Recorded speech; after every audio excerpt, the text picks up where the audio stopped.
믿을 수 없겠지만 한국 전쟁에서 살아남은 우리 할아버지가 지금의 에티오피아 농업혁명의 시작이었어요. 이 말을 들으면 대체 무슨 말이지? 라고 생각할지도 모르겠어요. 하지만 이건 단지 먼 옛날 전쟁 이야기만이 아닙니다.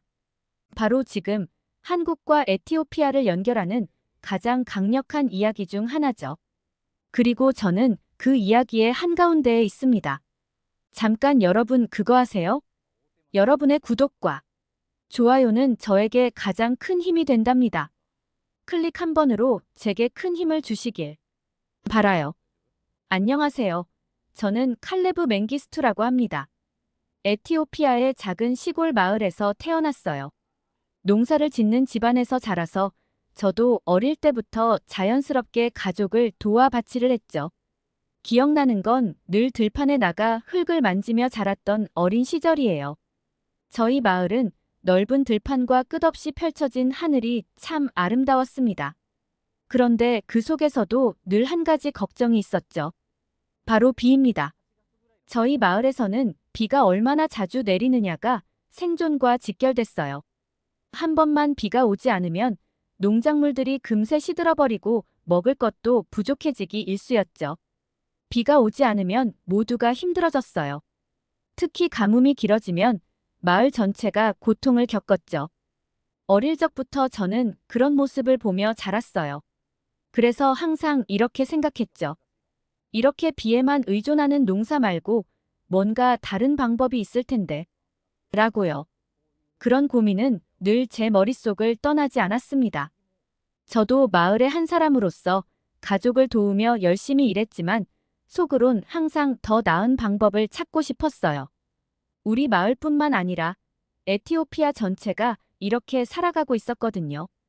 한 번 비가 오지 않으면 모든 게 힘들어지니까요. 사실 저에게 큰 영향을 준 건 아버지였습니다. 아버지는 저에게 항상 할아버지 이야기를 들려주셨거든요. 아버지가 자주 하시던 말씀이 있었죠. 너 할아버지는 정말 대단한 분이셨단다. 멀고 먼 한국 땅에 가서 싸우셨지. 전쟁에 참전하셨어. 그 말을 들을 때마다 저는 어린 마음에 두 가지 생각이 들었어요. 한국이라는 나라는 도대체 얼마나 멀길래 할아버지가 거기까지 가셨을까? 그리고 전쟁에 나가셨다니 얼마나 힘들었을까? 그 아버지는 그때마다 진지한 표정으로 말씀하셨고 저는 아버지의 무릎에 앉아 그 이야기를 들으며 할아버지를 상상했습니다. 그 중에서도 아버지가 자주 하셨던 이야기가 있어요. 바로 미주라는 이름의 소녀에 대한 이야기였죠. 할아버지가 한국 전쟁 중에 들은 이야기였는데 미주는 겨우 7살 나이에 부모님을 잃고 전쟁 속에서 동생들을 돌보며 살아가던 아이였다고 했어요. 아버지는 그 이야기를 할 때마다 감정이 북받쳐 오르는 듯 했어요. 내가 그 나이였을 때랑 비슷했단다. 미주는 참 용감했어. 전쟁 속에서도 동생들을 책임지며 살았지. 내 할아버지도 그 아이를 보며 한국 사람들이 얼마나 강한지 깨달았단다. 저는 그 이야기를 들을 때마다 제 또래였던 그 아이를 상상하곤 했어요. 전쟁이 얼마나 무서웠을지, 그리고 그런 상황에서 동생들을 돌본다는 게 얼마나 힘들었을지 말이에요. 그 이야기는 저에게 단순한 전쟁 이야기가 아니라 한국 사람들에 대한 존경심을 심어줬어요. 정말 대단한 사람들이구나. 그 어려운 시절을 이겨낸 사람들. 그렇게 저는 자연스럽게 한국이라는 나라에 대해 궁금해지기 시작했어요. 그 나라는 도대체 어떤 곳일까? 할아버지가 전쟁에 참전했던 그 나라가 어떻게 전쟁의 상처를 이겨내고 지금은 성공한 나라가 됐을까? 시간이 지나면서 저는 자연스럽게 농업에 관심을 가지게 됐습니다. 제가 자란 에티오피아는 대부분의 사람들이 농사를 지으며 살고 있었거든요. 그런데 여전히 기후변화나 농업 기술의 부족으로 어려움이 많았어요. 저희 마을도 그렇고 주변 마을들도 늘 비에 의존한 농사를 짓고 있었죠. 비가 오면 좋고 안 오면 그저 힘든 나날의 반복이었어요. 그런 걸 보면서 저는 우리는 왜 이렇게밖에 할 수 없는 걸까? 우리가 한국처럼 성장할 수는 없을까? 라는 생각을 많이 하게 됐습니다. 그러던 어느 날 정말 믿기지 않는 일이 일어났습니다. 한국국제협력단에서 저에게 한국에 와서 스마트 농업을 배워보라는 초청장을 보낸 거예요. 처음에는 정말 놀랐어요. 한국이라니, 내가 그 먼 나라에 가서 그들의 농업 기술을 배운다니. 이게 진짜일까? 어릴 때부터 아버지와 할아버지에게 들었던 그 나라, 할아버지가 전쟁에서 목숨을 걸고 싸웠던 그 나라에 제가 직접 가서 뭔가를 배우게 된다니 믿기지 않았죠. 그때부터 저는 설레는 마음으로 하루하루를 보냈습니다. 내가 그 한국에서 배워온다면 우리 마을에도 큰 변화를 가져올 수 있지 않을까? 에티오피아의 농업을 더 나은 방향으로 이끌 수 있지 않을까? 라는 기대감이 가득했죠. 하지만 한편으로는 걱정도 됐습니다. 과연 내가 배워온 걸 우리 마을에 적용할 수 있을까? 사람들이 쉽게 받아들일까? 이런 불안감도 있었어요. 한국에 가기 전에 저는 아버지와 함께 6.25 전쟁 참전 기념탑을 방문했습니다. 그곳에서 할아버지와 그의 전우들이 한국을 위해 싸운 이야기를 떠올리며 잠시 묵념했죠. 그들의 희생이 없었다면 지금의 한국도 없었을 것이고 제가 이런 기회를 받지도 못했을 테니까요. 기념탑 앞에 서 있자니 왠지 모르게 가슴이 뜨거워졌습니다. 눈시울도 붉어지고요. 할아버지, 이제 제가 당신이 지켜낸 그 땅을 직접 보러 가요. 그리고 그곳에서 우리나라를 위한 배움을 얻어올게요. 그렇게 저는 설레는 마음을 안고 한국행 비행기에 올랐습니다. 할아버지의 발자취를 따라 그리고 우리 마을과 에티오피아의 농업을 변화시킬 기회를 찾기 위해 말이죠. 한국에 도착한 첫날, 저는 정말 말문이 막혔습니다. 제가 상상했던 것과는 전혀 다른 풍경이 펼쳐졌거든요. 저는 한국이 전쟁으로 한때 폐허가 됐다는 이야기를 많이 들었기 때문에 솔직히 말하면 아직도 그런 모습이 남아있을 거라고 어렴풋이 생각했었죠. 그런데 인천국제공항에 내리자마자 제 눈앞에 펼쳐진 것은 말 그대로 첨단이었습니다. 끝없이 넓은 공항, 번쩍이는 유리 건물, 그리고 바쁘게 움직이는 사람들까지 모든 게 제 상상 이상이었어요. 차를 타고 서울 시내로 이동하면서 창밖으로 보이는 고층 빌딩과 깨끗한 도로를 보니 이게 정말 전쟁터였던 한국이 맞나? 라는 생각이 들 정도였죠. 저는 창문 너머로 지나가는 풍경을 한참 바라보며 감탄만 했습니다. 한국은 정말로 엄청난 나라구나. 어떻게 이렇게 짧은 시간에 이렇게 성장할 수 있었을까? 라는 생각이 머릿속을 떠나지 않았어요. 하지만 한국에 온 진짜 목적은 그저 놀라움에 빠지기 위해서가 아니었죠. 저는 스마트 농업을 배우기 위해 여기까지 온 겁니다. 한국에서 만나게 될 농업 기술들이 얼마나 대단할지 기대감으로 가득 찼습니다. 그리고 그 기대는 이내 현실로 다가왔어요. KUICA 관계자의 안내로 저는 여러 농업 현장을 방문하게 되었습니다. 처음 방문한 곳은 첨단 기술이 도입된 스마트 농장이었어요. 사실 저는 처음엔 솔직히 너무 놀랐습니다. 이곳의 농업은 우리가 에티오피아에서 해오던 방식과는 완전히 달랐거든요. 농사를 짓는 방법이 마치 과학 실험 같았어요. 가장 먼저 배운 것이 바로 태양열 점적 관계 시스템이었습니다. 이 시스템은 말 그대로 필요한 물만을 딱 맞춰서 작물에 공급하는 기술이었어요. 물이 귀한 나라에서 그저 물을 마구 뿌리는 방식으로 농사를 짓는 것은 효율적이지 않죠. 그런데 이 시스템은 정말 놀라웠습니다. 식물들이 언제 물이 필요한지를 자동으로 감지하고 딱 그만큼의 물만 정확하게 뿌려주는 방식이었죠. 게다가 태양열을 이용하니 에너지도 절약되고 비용도 크게 줄어드는 구조였습니다. 그 모습을 처음 봤을 때 저는 속으로 이거다 라고 생각했어요. 이 기술이 우리 에티오피아에 딱 필요한 기술이구나 라는 생각이 들었습니다. 에티오피아에서도 비가 오지 않으면 물을 아끼기 위해 여러 노력을 하지만 그 정도로 정교한 기술은 본 적이 없었거든요. 또한 한국의 농부들은 토양 센서를 이용해 작물 상태를 실시간으로 확인하고 언제 물을 줘야 할지, 언제 수확해야 할지를 정확히 계산하고 있었습니다. 제가 자란 곳에서는 늘 자연의 의지에 농사를 지었는데 이곳에서는 마치 농사가 아닌 과학 실험을 하는 것 같았어요. 그야말로 스마트 농업이라는 말이 실감났습니다.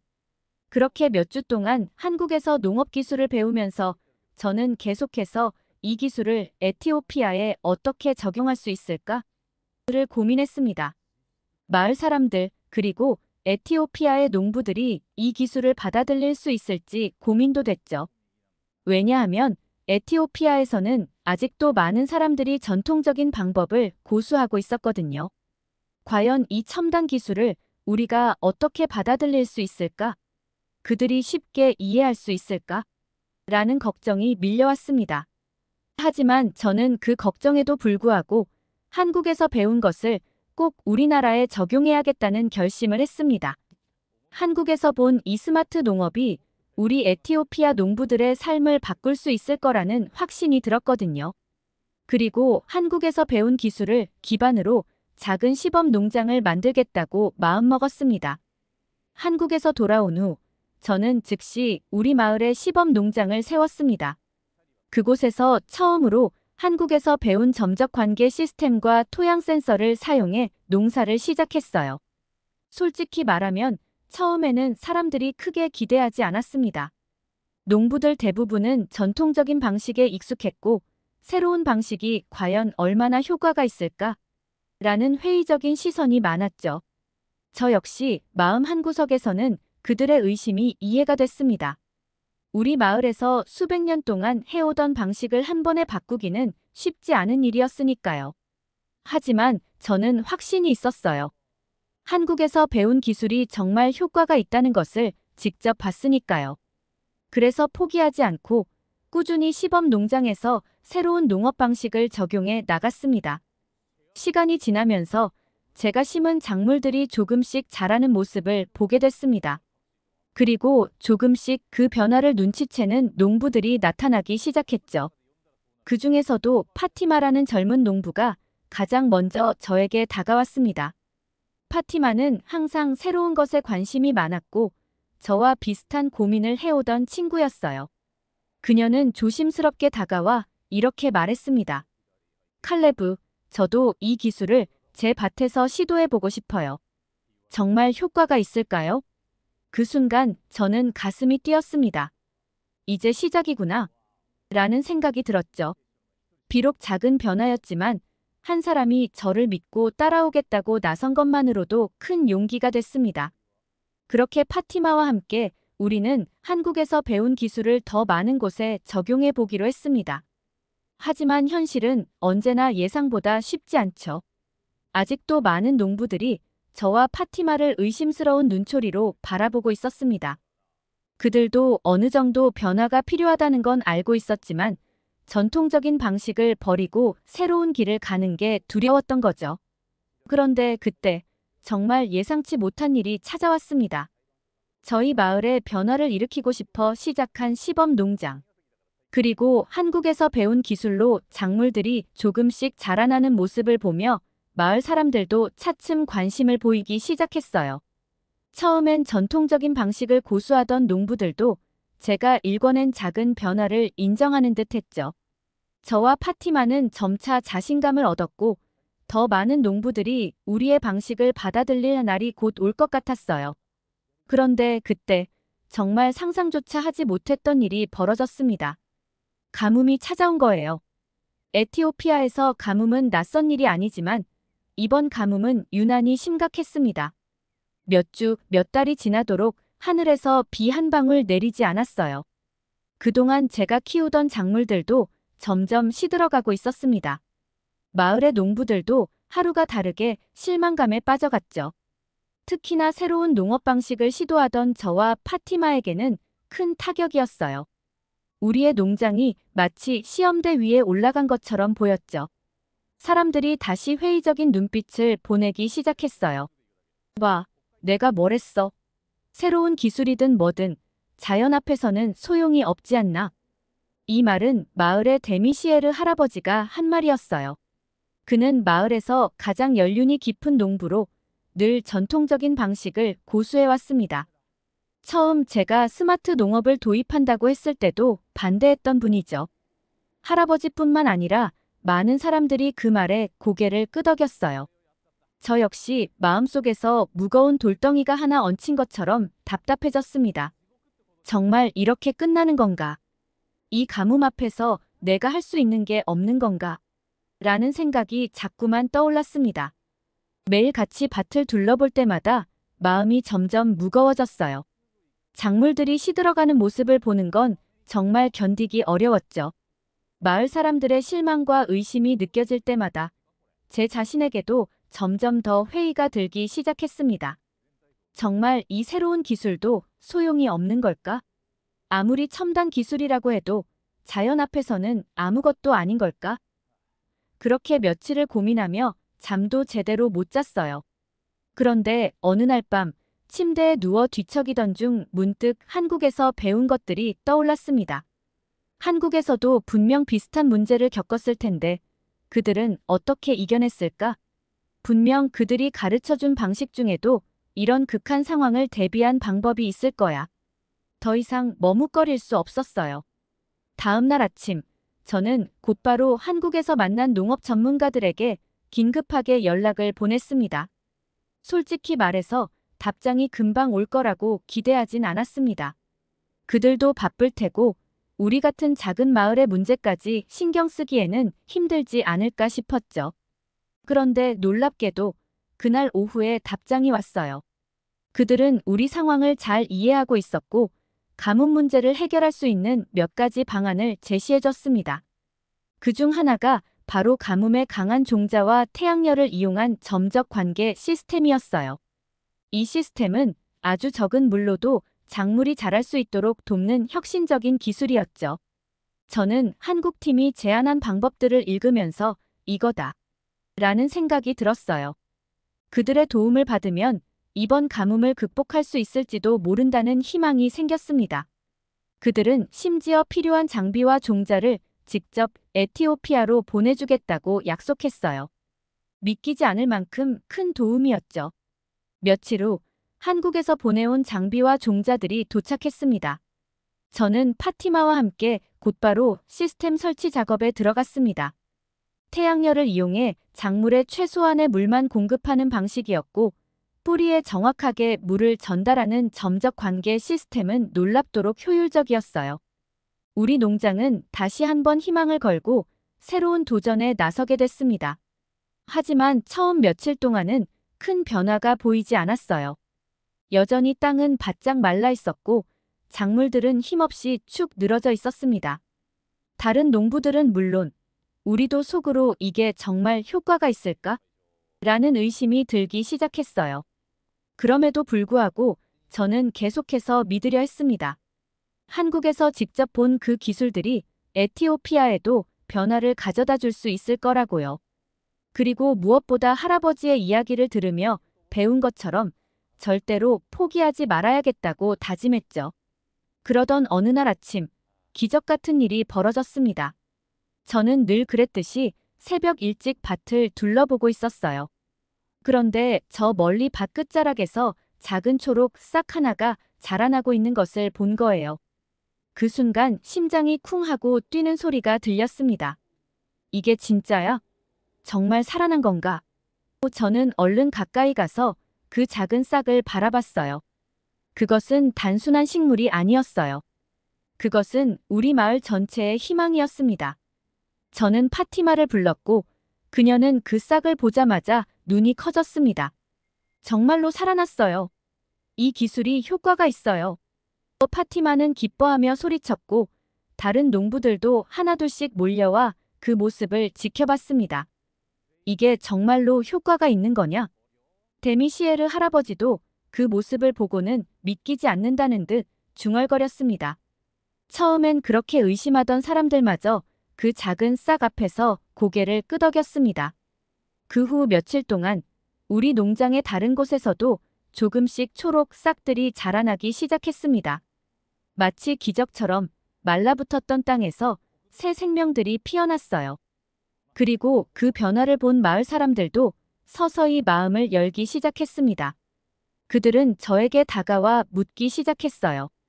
어떻게 이 기술을 우리 밭에도 적용할 수 있을까? 가뭄이라는 큰 위기 속에서 우리는 한국의 도움으로 다시 일어설 수 있었습니다. 그 작은 초록 싹은 단순히 식물의 성장이 아니었어요. 그것은 우리 마을, 그리고 우리 농업의 새로운 시작을 알리는 희망의 신호였습니다. 기술과 협력, 그리고 포기하지 않는 자세가 결국 우리를 다시 일어서게 한 것이었죠. 가뭄이 지나고 작은 초록 싹들이 자라기 시작한 그날 이후 마을의 분위기는 완전히 달라졌습니다. 사람들은 더 이상 의심의 눈초리로 저를 바라보지 않았어요. 오히려 농부들이 하나둘씩 제게 다가와 묻기 시작했습니다. 칼레브, 나도 그 기술을 우리 밭에 도입하고 싶은데 어떻게 해야 할까? 저는 한 번도 그들이 이렇게 적극적으로 나올 거라고는 생각하지 못했어요. 그들이 전통적인 방식에서 벗어나 새로운 기술을 받아들이기까지 얼마나 시간이 걸릴지 모른다고 생각했었죠. 그런데 정말로 작은 변화가 이렇게 큰 반향을 일으킬 줄은 몰랐습니다. 그렇게 해서 마을 전체가 변하기 시작했습니다. 처음에는 몇몇 농부들만 저와 파티마의 기술을 배우려 했지만 시간이 지나면서 거의 모든 농부들이 참여하게 됐어요. 저희는 시범 농장을 더 크게 확장했고 농부들은 하나둘씩 자신들의 밭에 한국에서 배운 태양열 점적 관계 시스템을 도입하기 시작했습니다. 마을 전체가 하나의 커다란 스마트 농장처럼 변해가고 있었죠. 저와 파티마는 마을의 젊은 농부들을 모아 그들에게 제가 한국에서 배운 것들을 가르쳐주기 시작했습니다. 마치 제가 처음 한국에서 기술을 배울 때처럼 그들도 처음엔 조금 어리둥절해했습니다. 하지만 시간이 지나면서 그들은 기술에 익숙해졌고 자신들의 밭에서 점차 성과를 보기 시작했어요. 그렇게 몇 달이 흘렀을 때 에티오피아 농업부 장관이 저희 마을을 방문하게 되었습니다. 저희 마을이 전국적으로도 관심을 받기 시작한 거죠. 가뭄을 이겨내고도 성공적인 수확을 거둔 마을로 소문이 퍼졌기 때문입니다. 그날은 정말 큰 날이었어요. 장관님이 오신다는 소식에 마을 사람들 모두가 들떠 있었고 저 역시 긴장됐습니다. 장관님이 도착했을 때 저는 마을 대표로 그분을 안내했습니다.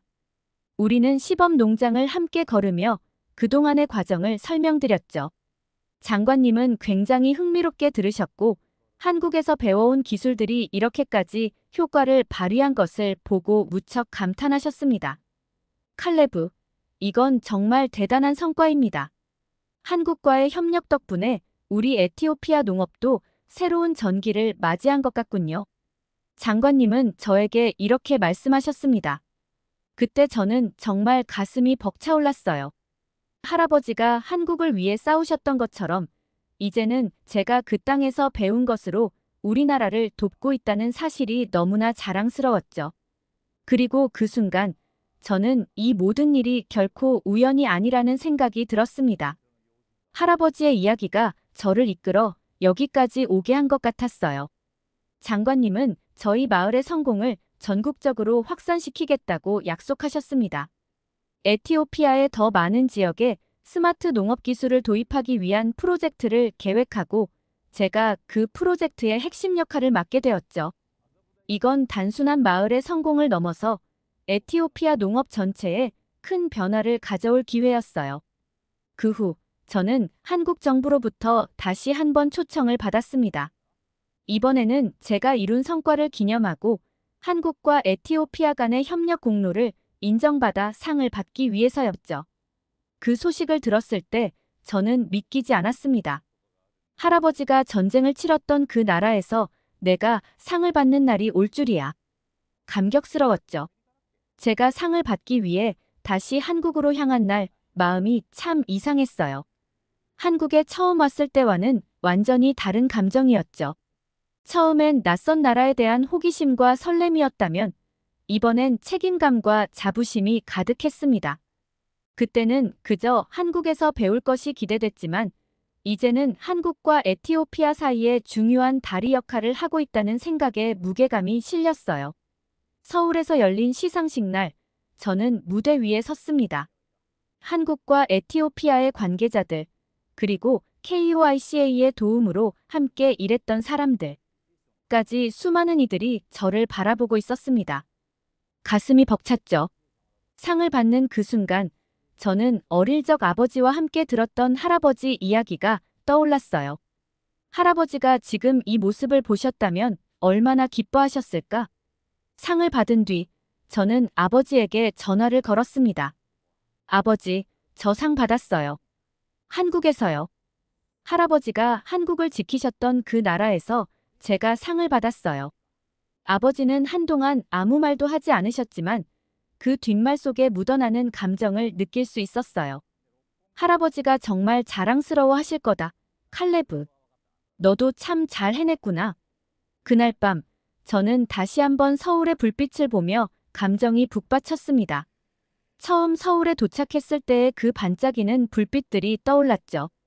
그때는 한국이 단지 성장한 나라로만 보였는데, 이제는 그곳에서 얻은 것들로 우리가 함께 변화를 만들어가고 있다는 사실이 새삼 감격스러웠습니다. 제가 그 불빛들 속에서 배운 것들이 이제 우리 마을, 아니, 에티오피아 전역에서 새로운 변화를 만들어가고 있었으니까요. 한국에서 돌아온 후 저는 더 많은 일을 맡게 되었습니다. 에티오피아 전역에서 스마트 농업을 도입하는 프로젝트에 참여하게 되었고, 각지의 농부들에게 한국에서 배운 기술들을 가르치는 역할을 하게 되었죠. 이제는 제가 받은 배움을 나누는 사람이 된 거예요. 각 지역의 농부들이 저에게 다가와 묻곤 했습니다. 어떻게 하면 우리도 그 기술을 배울 수 있나요? 그들의 질문을 들을 때마다 저는 한국에서의 시간이 떠올랐고, 그때마다 더 많은 책임감을 느꼈습니다. 오늘의 이야기는 여기까지입니다. 오늘의 사연이 마음에 드셨다면 구독, 좋아요 부탁드리겠습니다. 소중한 시간 긴 이야기 끝까지 들어주셔서 진심으로 감사합니다. 앞으로도 더 좋은 사연으로 여러분을 찾아오겠습니다. 시청해주셔서 감사합니다.